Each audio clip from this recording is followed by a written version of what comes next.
જેતપુર ઉદ્યોગનગર પોલીસના પીઆઈ શર્મા અને પીએસઆઈ ગઢવી વગેરેની ટીમ અલગ અલગ જગ્યાએ પેટ્રોલિંગમાં હતા ત્યારે એમને માહિતી મળેલ કે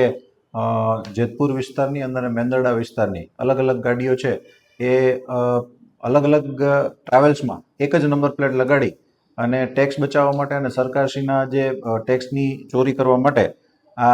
અલગ અલગ ગાડીઓનો ઉપયોગ કરતા હતા. તેમાં એક ગાડી નંબરની સેમ ગાડી સૌરાષ્ટ્રમાં હાલતી હોય તો બીજી સુરત પટે હાલતી હોય એ રીતના એમને માહિતી મળતા તેમણે વિધિવત વોચ ગોઠવી અને રેડ કરતા આ જે બે અલગ અલગ એફઆઈઆર દાખલ કરવામાં આવેલ છે. એક પાવન અલ્પેશભાઈ જયસ્વાલ વિરુદ્ધ ગુનો દાખલ કરવામાં આવેલ છે અને એક અલ્પેશ ટોનુભાઈ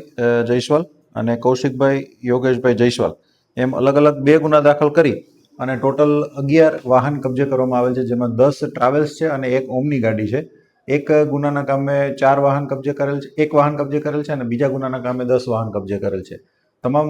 મુદ્દામાલ છે એ હાલ જે એન્જિન ચેસિસ નંબર છે એમના પ્રમાણે એમનો રજિસ્ટ્રેશન નંબર ન હોય, તેથી સરકારશ્રીનો ટેક્સ બચાવવા માટે અને સરકારશ્રીના ટેક્સની ચોરી કરવા માટે આ એનો જે ઇન્ટેન્શન હતો એના વિરુદ્ધ કાયદેસરની એફઆઈઆર દાખલ કરી અને તમામ વાહનો કબજે લઈ અને આરોપીઓને હસ્તગત કરવામાં આવે છે.